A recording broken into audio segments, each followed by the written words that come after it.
could be. Who knows? There's something due any day. I will know right away, soon as it shows. It'd make 'em cannonballing down through the sky, gleaming its eye, bright as a rose.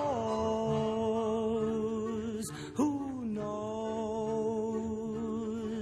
It's only just out of reach, down the block on a beach, under a tree.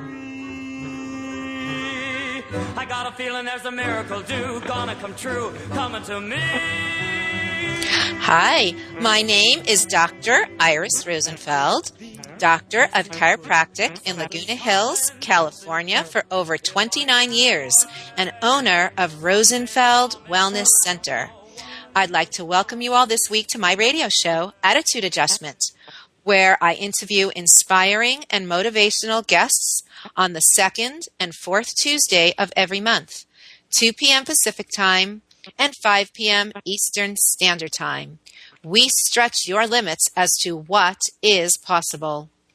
Each week, we tackle an issue and share how to create a healthier lifestyle, live without pain, and embrace small nutritional and wellness changes that make a big difference. This week, I'm very glad to have Renee Devereaux with me. Renee, are you there? I am here. Well, we're very glad to have you here. And if it is okay with you, I would love to share a little bit about you with our listeners. Renee, yes, Renee is a certified nutritionist, a hypnotherapist, a licensed esthetician, dance therapist, author, and medical intuitive. Boy, Renee, do you sleep? Sometimes, okay. She has been contributing to others' health, well-being, and beauty by sharing what she has learned in 35 years of private practice and her own recovery from cancer. Matters of the heart generally have to do with our inability to love ourselves. We can often love others, but when it comes to ourselves, we simply do not know how. Yet, by loving ourselves, we can reclaim our lives. Her intention today is to inspire everyone listening to accept all that you are and to see yourself as a means through which the beauty of the divine is expressed.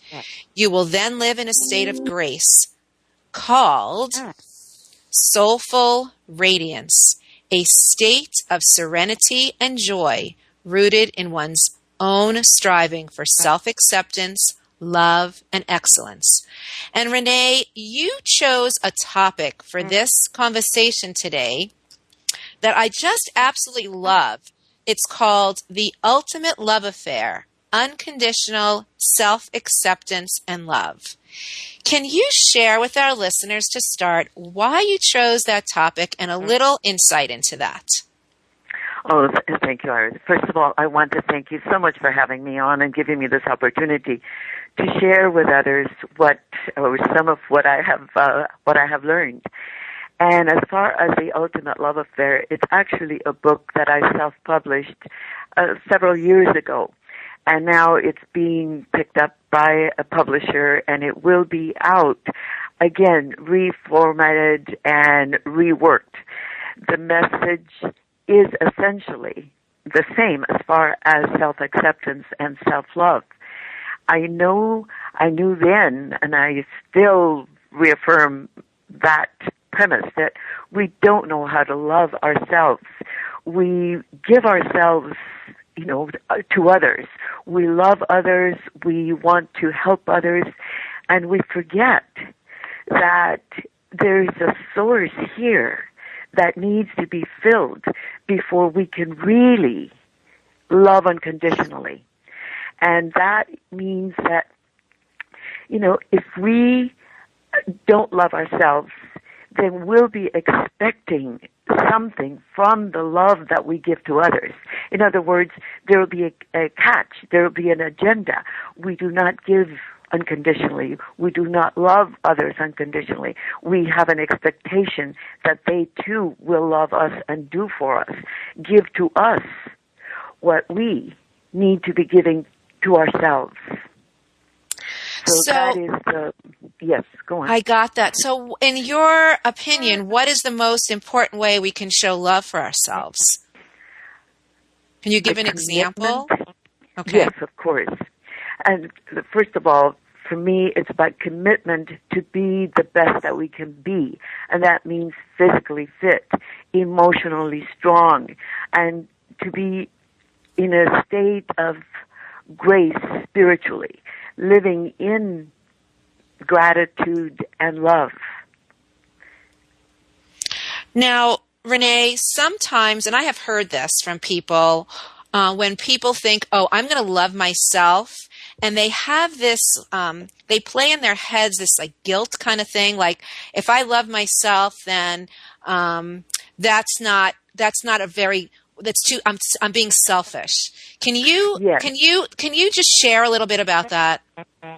Oh, yes, that is so important because we have been taught that the moment we want to take care of ourselves, I mean, we heard this from our moms. I know I heard it definitely from my mom, that I was selfish because I wanted to replenish myself, to somehow take care of me before I took care of her or took care of, anyone in the family. I felt I needed to do something so that I could feel good about me. And then I could really be generous in my giving to her and to everyone else.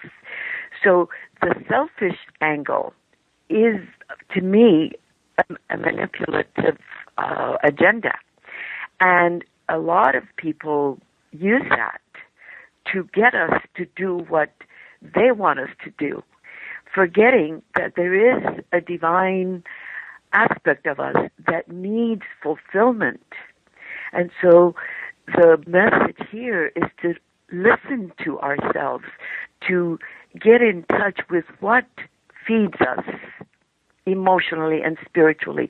What is it that I need to do for me so that I can give to others and be in that state of grace, just be able to give without an expectation of something in return. And I believe that selfish angle it's been passed down forever from that perspective that I want this person to do for me. So we lie to ourselves. We're in denial. We say we love someone, and at the same time, we want them, we want to have them be what we want them to do or to be. Consequently, the failure of relationships, because our souls are not designed to define around someone else. Now, I'll tell you another thing that I hear people say is that if they do things for themselves, right, then they may feel this feeling, I'll use this word guilt, this feeling of guilt that they're doing too much for themselves and not for others. Can you share a little bit about that word guilt? Guilt. Well, the guilt can come when we overindulge in ourselves. There is a balance that I recommend we look for, we seek. And sometimes we are overindulgent, where we just get really self-centered. We're just thinking of our concerns and not taking our partners or the rest of the family into account of, okay, it's more than me. Yes, I want to nourish myself spiritually. I want to take care of me. And at the same time, there are others around me who I love. I want to be able to contribute to their well-being. So it's a matter of finding a balance so that I'm not becoming completely self-centered, because when I do that, yes, there is a sense of guilt, because if I see my brother or, someone close to me that I love dearly suffering, well, that doesn't feel good either.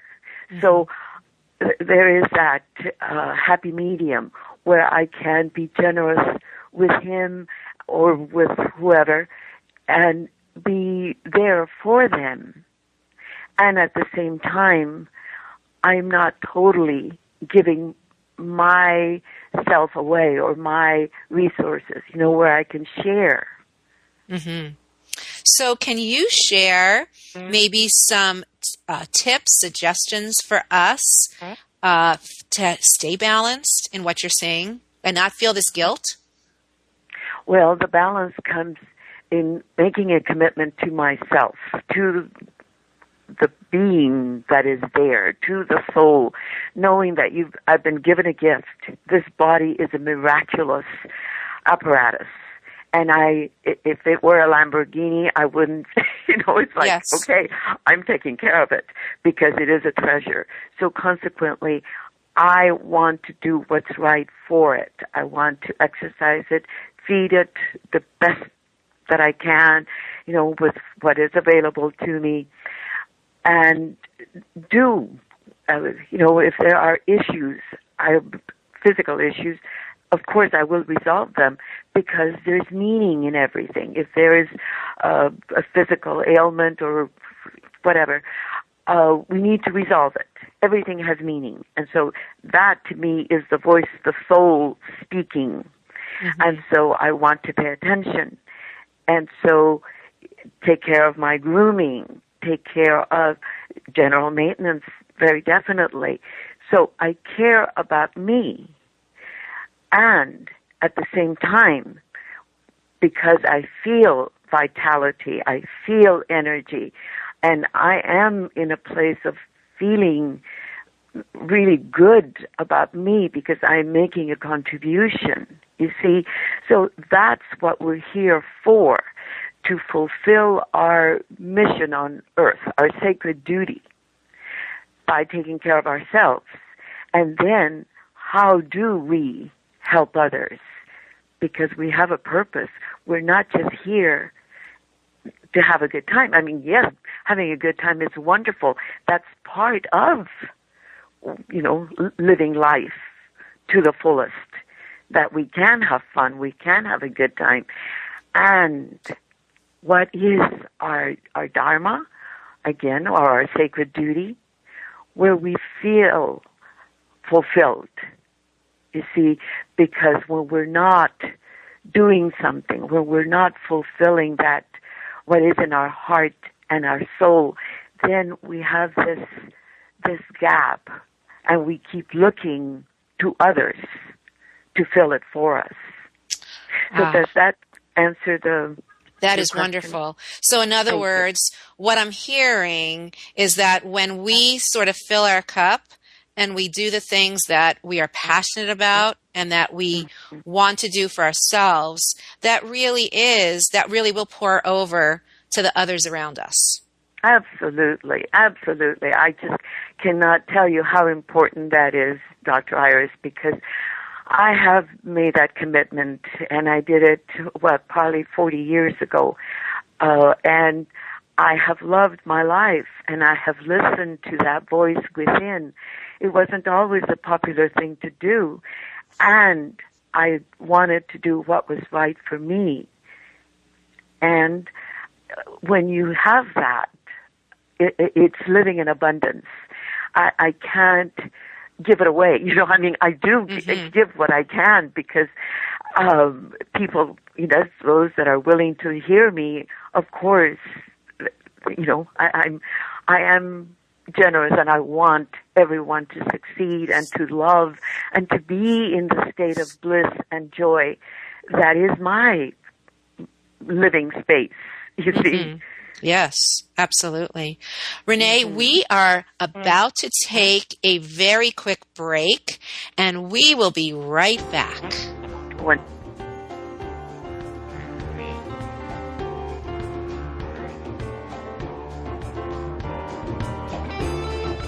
Glad you were able to be with us today. We are taking a short break.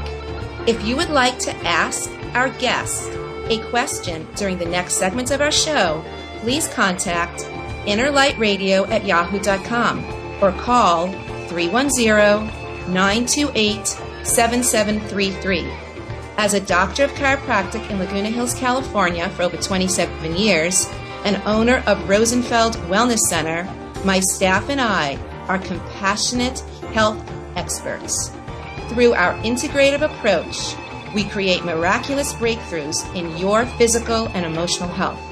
Using cutting-edge technologies, along with our inspirational and healing touch, we customize wellness packages to optimize your quality of life so that you can live your best life without pain. You are welcome to contact Dr. Iris by going to her website, www.driris.com. Looking forward to sharing this powerful second part of our show today.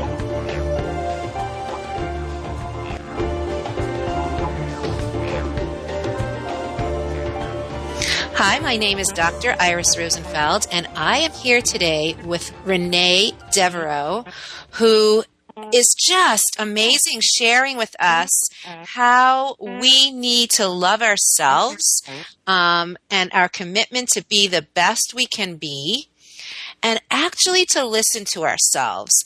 And Renee, you mentioned earlier in this interview about a book that you did self-published. And you said something that this book will be available in a different edition pretty soon. Would you mind sharing a little bit about that and how our listeners can get that book if they're interested? Oh, thank you. Thank you so much for that. Right now, what I do have is or are some issues from the old or that original publication, and it was I have two editions, and this is the second edition. Then I have it right now as an ebook, and what will be coming out is through Balboa Press, and as soon as I submit it, I probably am right now in the last reread. I have reworked, it's totally redone, and like I say, within the next 2 months, I do trust it will be out. And yes, definitely, you'll always be able to get it through me from my website. Yeah, so why don't you share the title of your book and how people can contact you if they're interested in your book? Yes, it's The Ultimate Love Affair. And you can go to my website, reneedevereaux.com. You can call me on 949-340-0254 and email info@reneedevereaux.com. And the Devereaux is Devereaux. And I would be more than happy to, I can send you for the only thing you have to pay for is the postage for the second edition of The Ultimate Love Affair. I do have some copies left that I will give away to those who call your show or who call me. And then I am also going to be doing some presentations locally in February. I've got two coming up. One at the Goddess Temple in Irvine on February 22nd, and another one in Spirit, and that's the Center for Spiritual Living on Obrero on February 15th, the day after Valentine's, because again, it's a very important topic always to learn to love ourselves. So it is the ultimate love affair. People often get excited about that title because they think this is the how-to, to capture the partner. And no, you start with your relationship with you. Mm-hmm. That's the one from which everything else stems. Mm-hmm. So I know that sometimes people say they say this, like they're raising children, they're raising a family, they're busy running, doing, right? And a lot of our listeners are probably like that. And they say, when my kids leave the house, or when the kids grow up, or when this or when that, they're always putting off taking care of themselves. Would you please address that? I think a lot of us fall into that category.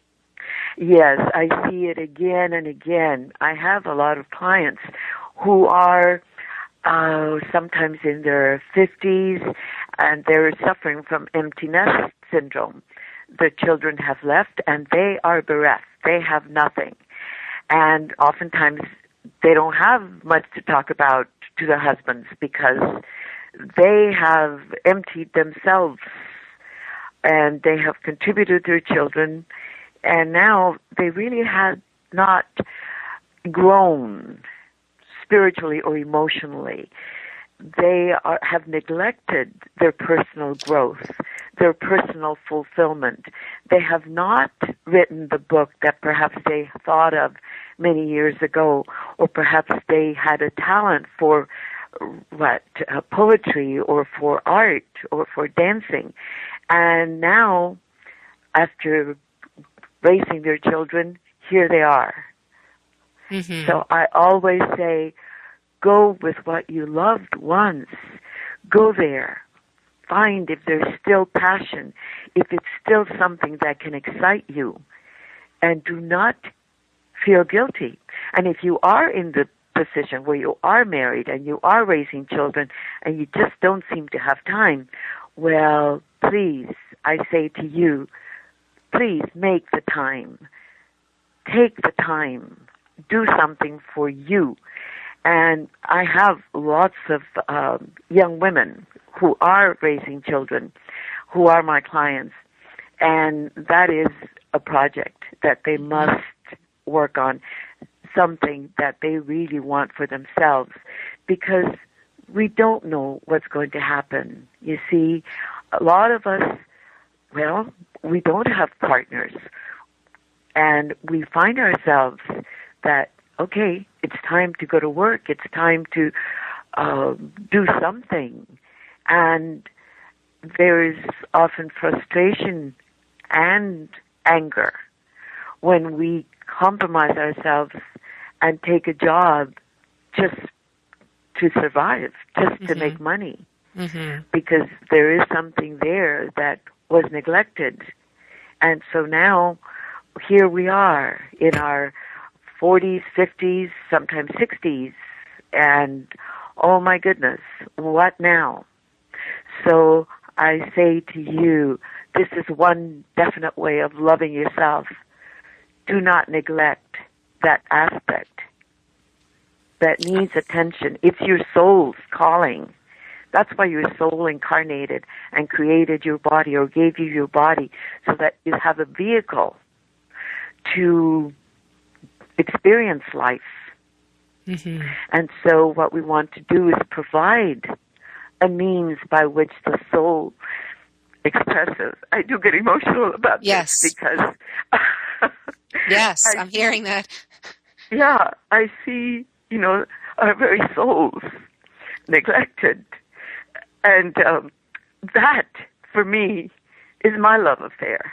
I love that aspect of me that has given me the will to live and created the miracles for me to have the life I've had. Now, Renee, I hate to interrupt you, but we do have a comment from a listener, if it is okay with you. This is from Patrice Delandro, and this is the comment, and you might want to address this. Is marrying yourself and having a wedding ceremony the same as self-love or narcissistic? So I'm going to repeat that.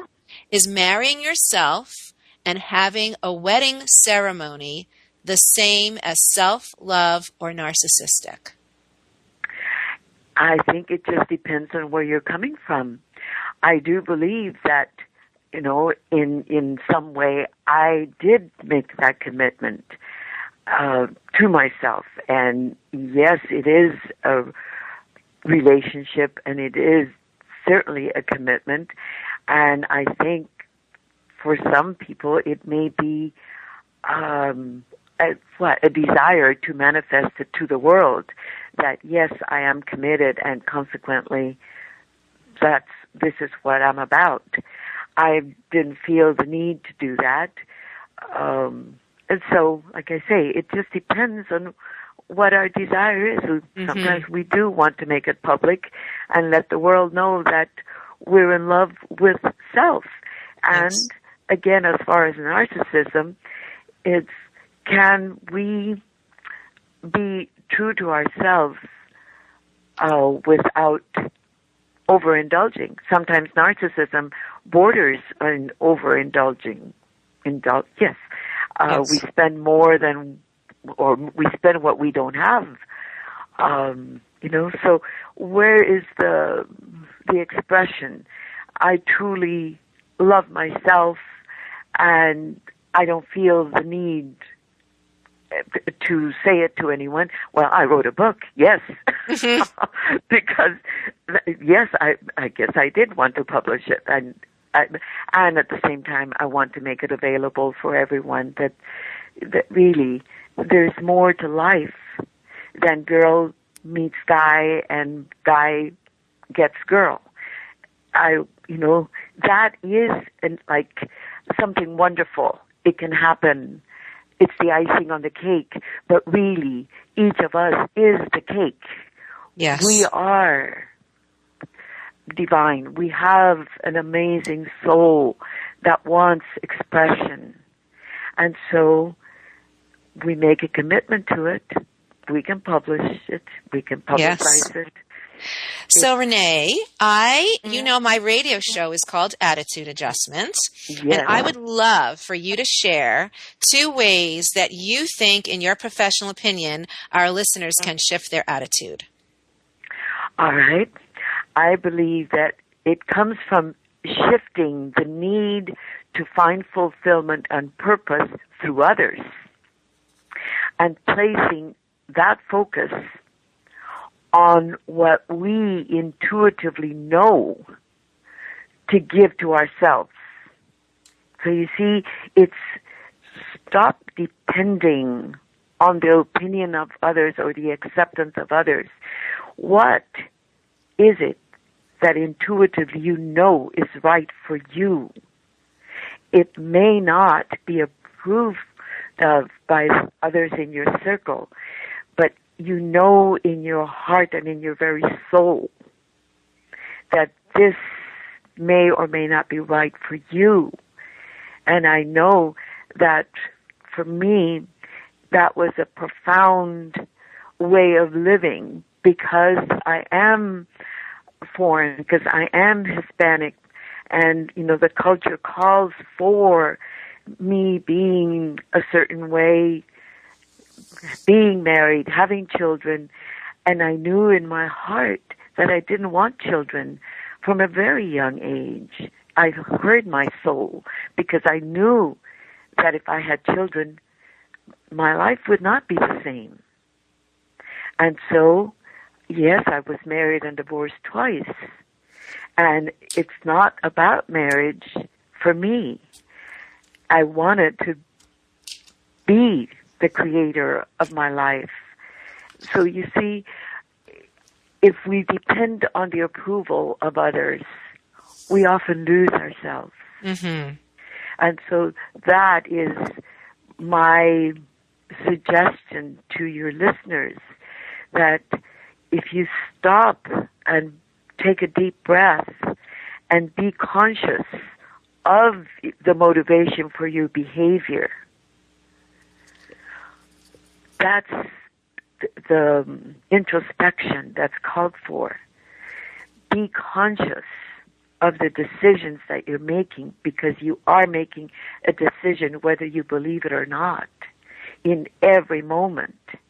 And so what is it that's causing you to make a decision of, for example, taking on a relationship? Is it hormonally driven? Is it, or is it truly my soul's desire? So here comes the self-examination, the exploration. Got it. Meditation, hypnotherapy, I'm available. Got it. Yes, I know that. Well, Renee, we need to end our radio show. It's coming to an end. Can you give us, in 10 seconds, just anything, any other pearls of wisdom you'd like to share? that we are here to fulfill ourselves, to fulfill that divine essence. We are here for a sacred duty, and start by listening to the heart and intuition, rather than assuming that fulfillment will come from getting things or having things or being with others. But actually, what is your mission? To be continually asking, because we each have a gift. And that is what I want to remind everyone of, that you have a contribution to make, each one, each being on this planet. Got it. Thank you so much. It's been such a treat to have you on our show today. You can reach Renee Devereaux by going to her website, www.reneedevereaux.com, and get her free ebook. Please join us on the second and fourth Tuesday at 2 p.m. Pacific Time and 5 p.m. Eastern Standard Time, where you will continue to gain insights and inspiration from each of my guests. You are guaranteed to leave with 2 ways you can adjust your attitude. We look forward to our next show on Tuesday, February 10th, with Susan Sherbert, author of her new book, Grown Ups Don't Skip, Have Fun, Be Happy, Enjoy Life. For further information, contact me, Dr. Iris Rosenfeld. My email is driris@driris.com, and my website, www.driris.com. And I want to leave you all with a thought for the day. This is from Napoleon Hill. A goal is a dream without a deadline. Wishing you all a beautiful day. Thank you for being here. I got a feeling there's a miracle due, gonna come true, coming to me.